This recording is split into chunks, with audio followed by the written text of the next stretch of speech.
Bienvenue, messieurs, dames, à ce cours du concept 2, la théorie cinétique des gaz. Or, il est important de mentionner tout de suite, avant d'y voir plus de détails, petit retour en arrière, évidemment, nous possédons trois types d'états, l'état liquide, l'état solide et l'état gazeux.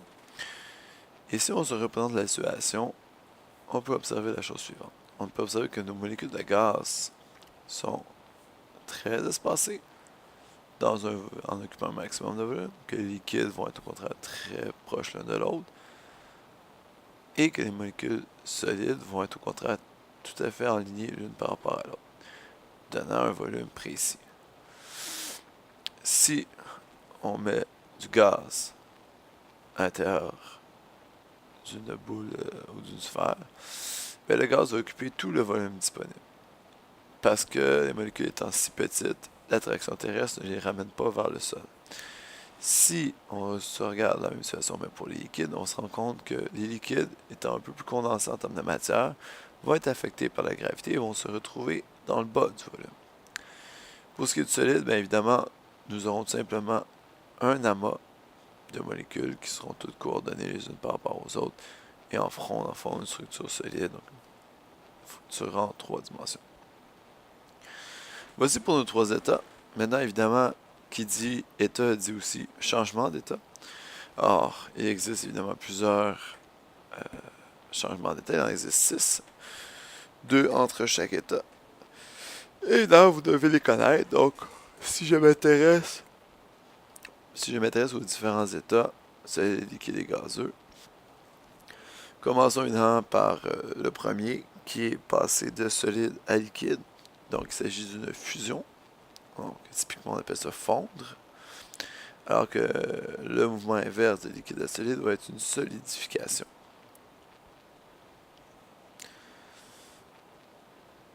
Si je vais voir du côté du solide et gazeux, donc pour passer du solide à directement un gaz, on a une sublimation, alors que de gazeux à solide, on a une condensation solide.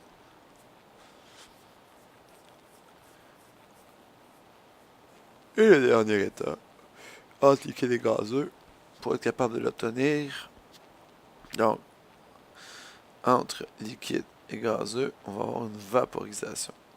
Attention, on n'emploie pas le terme évaporation, c'est vaporisation. Et de gazeux à liquide, on obtient une condensation liquide.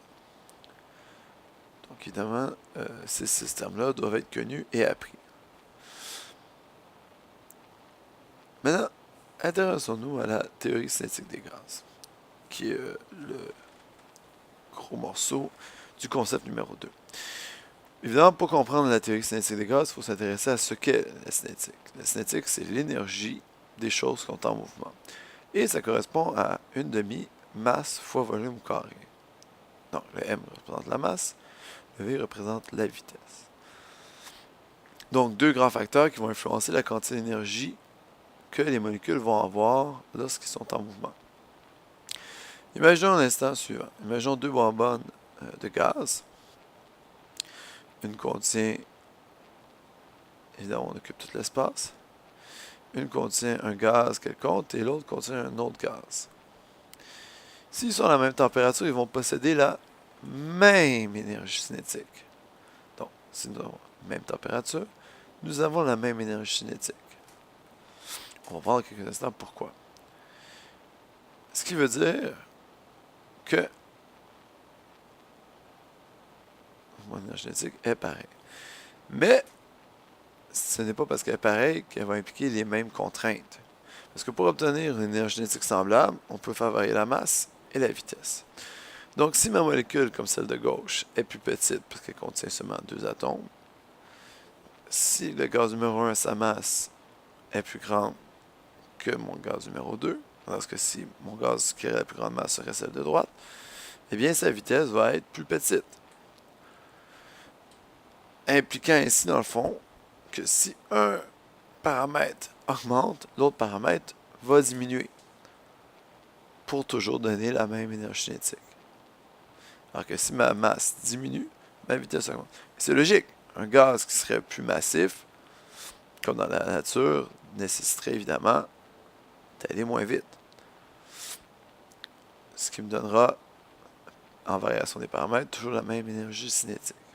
Il n'y a qu'un facteur qui change la valeur de l'énergie cinétique, c'est la température. Si je la représente sous forme de graphique, dans ce qu'on appelle une courbe de Boltzmann, vous avez dans l'axe des X la vitesse, vous avez dans l'axe des Y le nombre de particules. Il est important de comprendre que pour un même gaz, ce ne sont pas toutes les particules du gaz qui vont se déplacer à la même vitesse. En fait, lorsqu'on évalue la vitesse d'un gaz, on y va avec une moyenne. Donc, si on est très gros comme particule, on va être lent. Donc, on aura peu de mouvement. Et si on est très rapide, on va avoir beaucoup plus de vitesse. Mais sa distribution va nous donner une moyenne. Et cette moyenne-là est représentée par le pic du graphique. Mais si j'augmente la température, alors là, j'augmente l'énergie de toutes les particules qui sont présentes dans mon gaz. Ce qui fait que la moyenne de mes particules va se déplacer vers une plus grande vitesse. Parce que plus j'ai d'énergie, plus j'ai de température, plus j'ai d'énergie, donc plus j'ai une grande vitesse. Si en contrepartie, j'en baisse la température, là, la grande moyenne de mes particules vont se déplacer vers une plus faible vitesse. Ainsi, mon énergie cinétique sera réduite. Donc, on peut voir où se situe le pic de ma courbe de Gauss, dépendamment des moyennes.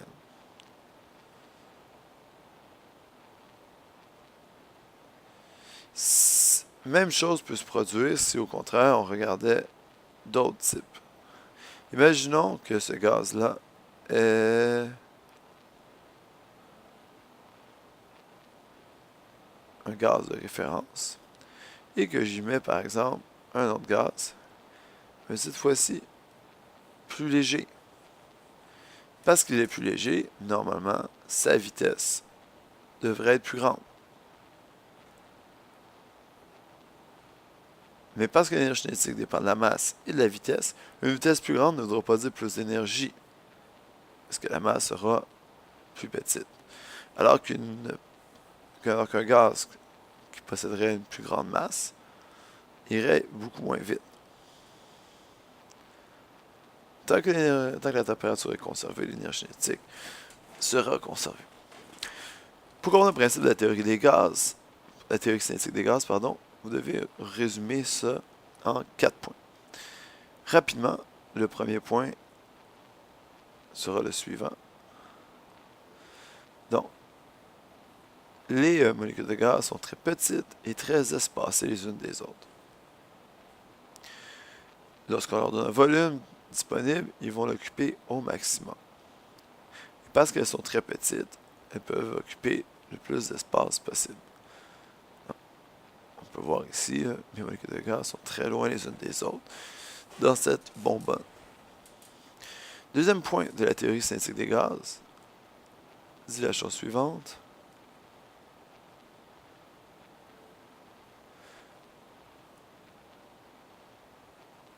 Que tes molécules de gaz sont toujours en mouvement. Donc, ils vont se déplacer de façon aléatoire, non prévisible, mais ils vont se déplacer avec une certaine vitesse qui, comme on l'a dit dans la courbe de Boltzmann, va dans le fond être relatif, en ayant une majorité qui fonctionne à une certaine vitesse. Troisième point de la théorie cinétique des gaz, puisque leur mouvement est aléatoire avec une vitesse qui peut varier, ils vont évidemment se cogner, soit sur les parois extérieures du contenant qui les accueille, ou soit carrément entre les molécules d'énergie, entre les autres molécules de gaz. Mais ce rebondissement se fait sans perte d'énergie. Évidemment, c'est logique. S'il fallait que les molécules perdent de l'énergie à chaque fois qu'ils rentrent en contact, rapidement le gaz perdrait toute son énergie et il serait complètement inactif. Quatrième point, et dernier point de la théorie cinétique des gaz. Donc on peut voir là, que nos deux molécules viennent de se frapper et vont rebondir comme s'il ne s'était rien passé. Donc je reviens à mon quatrième point.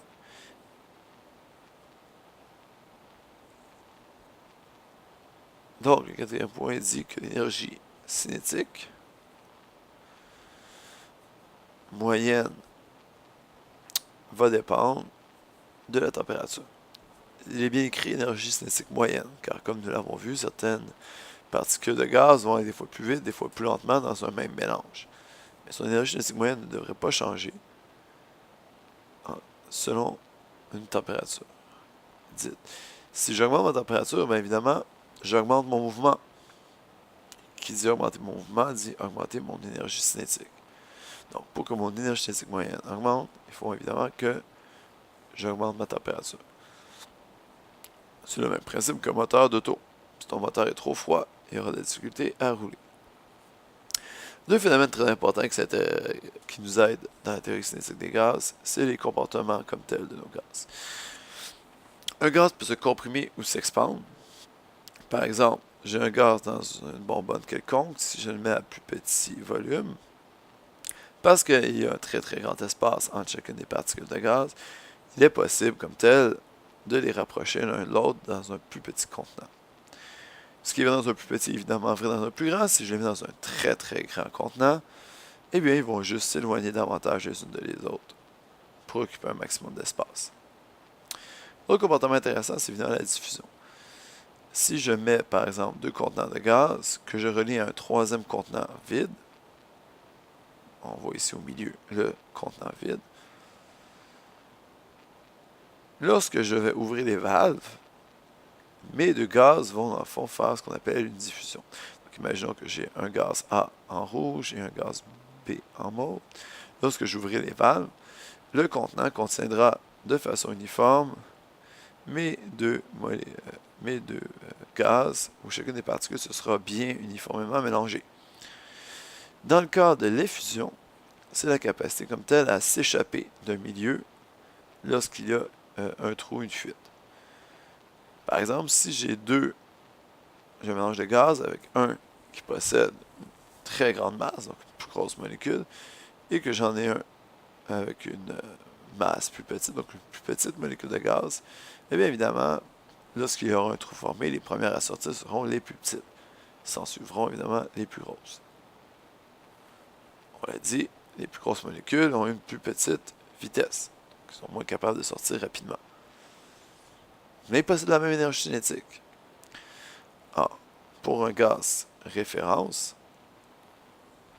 comme par exemple de l'hélium, mon hydrogène, qui est encore plus petit, va donc avoir une vitesse moyenne, beaucoup plus petite, et ça lui permettra de sortir en premier.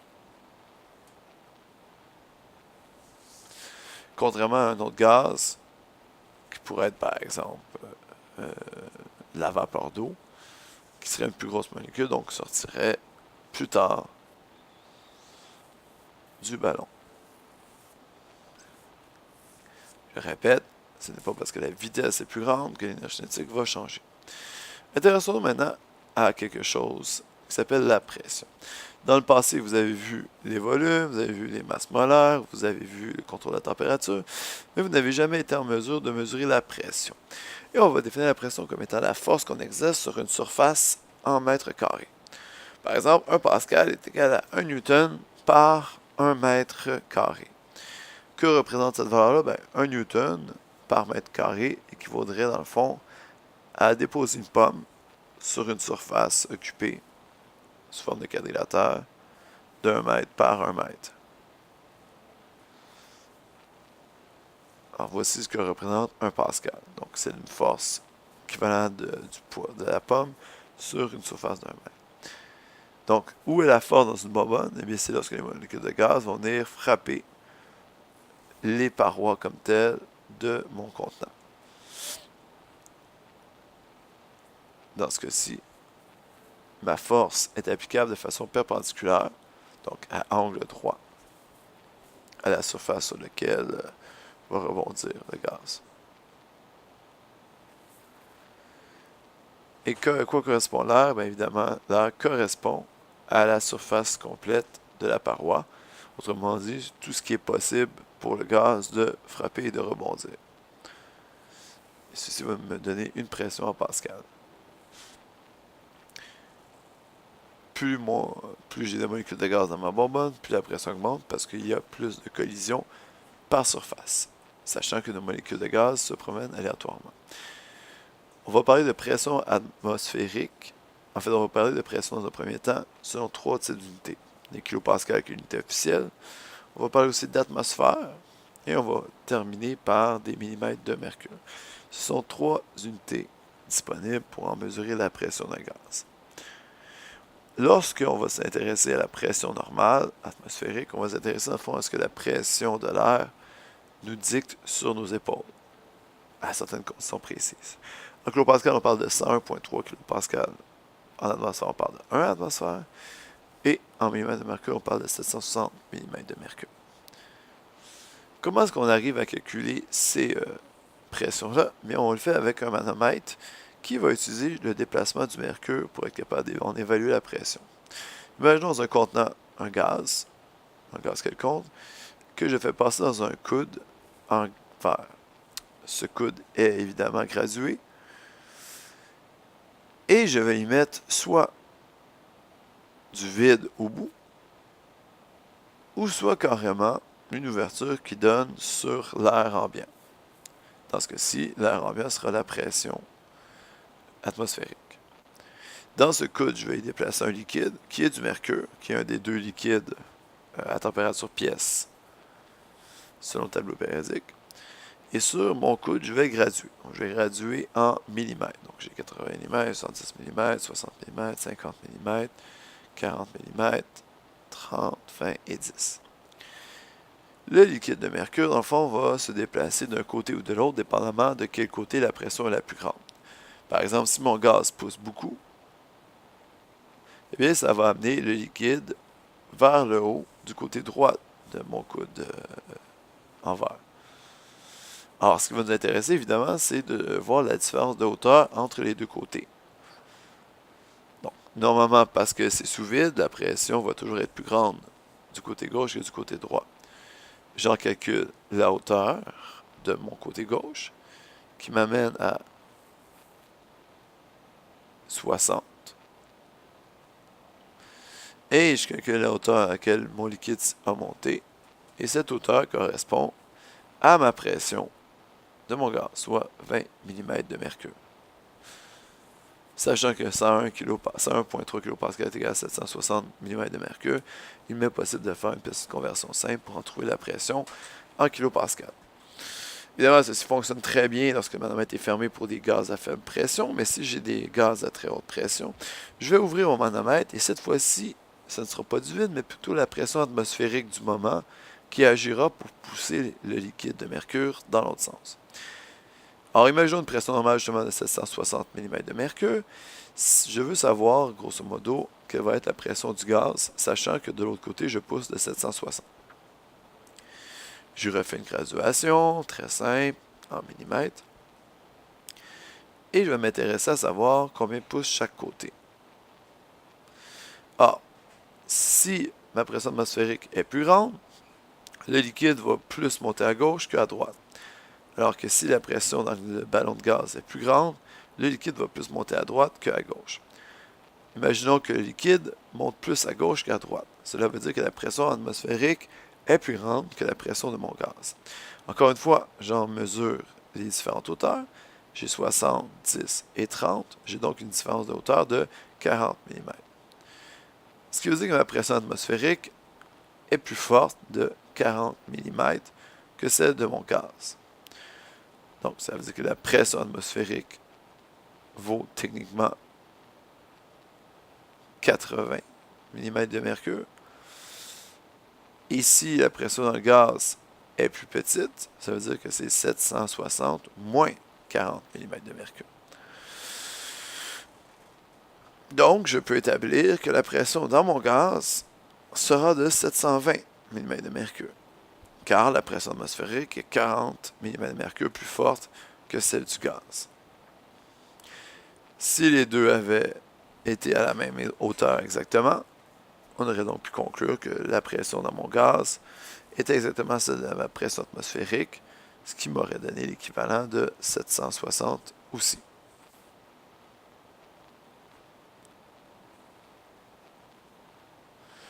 Le truc est tout simplement, lorsque tu vas plus à droite qu'à gauche, tu vas additionner la hauteur à la pression atmosphérique, et lorsque tu as plus à gauche qu'à droite, tu vas soustraire la pression. Alors voici un petit truc pour s'en rappeler. Donc si j'ai du gaz ici et que mon liquide monte plus à droite qu'à gauche, la hauteur ici correspond à l'addition plus la pression atmosphérique va te donner la pression du gaz. Si au contraire, le liquide est plus haut à gauche, donc vers le gaz, alors là, dans ce cas-ci, la pression atmosphérique moins la hauteur va correspondre à la pression du gaz. Et voilà, c'est tout pour aujourd'hui.